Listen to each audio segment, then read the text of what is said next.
که چیرې تاسې په خپل ژوند کې پر دغه دوو خبرو عمل وکړئ نو د همیشه دپاره به کامیابه بریالي یاست په دنیا او په آخرت کې.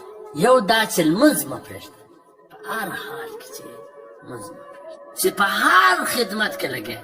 صبر زما یو مسله کتل، یو ډاکټر و، ماخستن لکه د لمونځونه راګرځي، کور والا ورته چې دا ول دا خو هم زه د خلکو په خدمت کې لګیا، چې هر رقم د خلکو په خدمت کې لګیا یې، لمونځ پر خپل وخت باندې کول ضروري دي.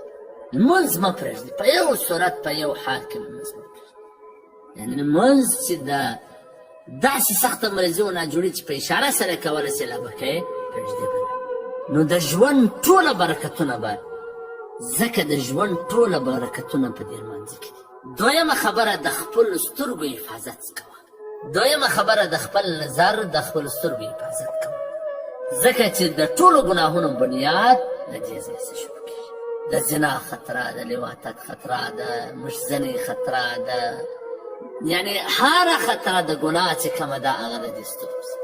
که چیرې یو سړی په دې کې کامیابه سو، د لمانځه حفاظت یې وکړي، د خپلو سترګو د نظر حفاظت یې وکړي، نو دغه سړی په دنیا او په آخرت کې کامیابه سو. په لمانځه کې سکون دی، خوشحالي ده، آرام دی، راحت دی، کامیابي ده.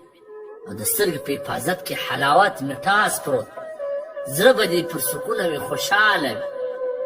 نن سبا د نظر حفاظت څونه ګران چې هر څه دیندار وي، بس چې د بلې سره بچ کړي، خو په موبایل کې نسي بچولی، په فیسبوک کې نسي بچولی. نو که چیرې یو څوک په دې کې کامیابه سو، نظر یې د بدو ځایونو سره وګرځاوي، نو بیا به دی پر خپل ژوند خوند واخلي، زړه به هر وخت خوشحاله او خوږوالی لري.